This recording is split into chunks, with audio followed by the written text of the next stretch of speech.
مالك يا عم كلوني؟ ايه يا عم في مالك؟ يا كلونيا في ايه؟ وانا كل ما اجي اكل حاجه تبص لي فيها؟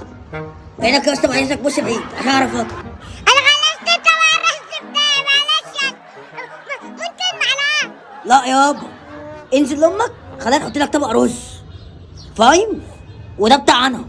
انت خلاص طبق الرز بتاعك خليها تعمل لك طبق رز، مش تاكل معاك كلونيا لا.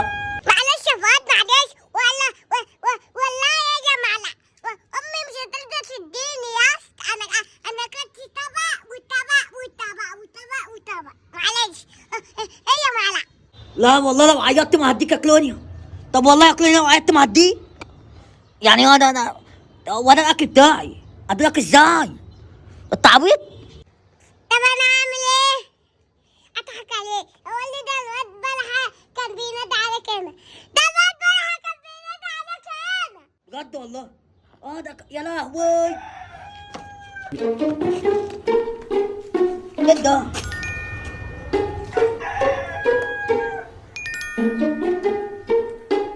بس هو كده ماشي.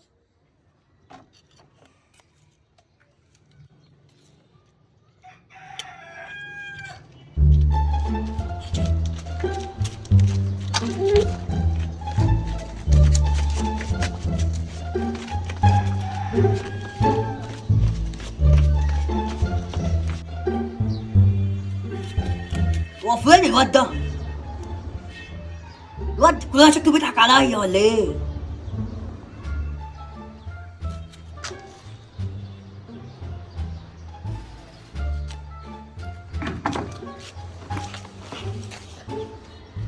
طب والله كنت حاسس.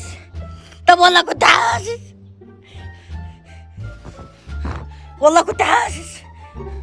يا ابن الحرامية، يا ابن النصابة، يا ابن النصابة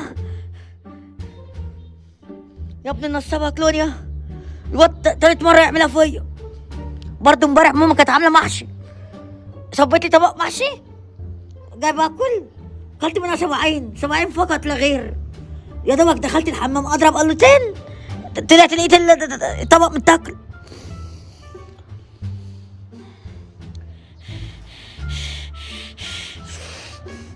ماشي يا كلونيا ماشي. انا هضربه والله مش هضربه.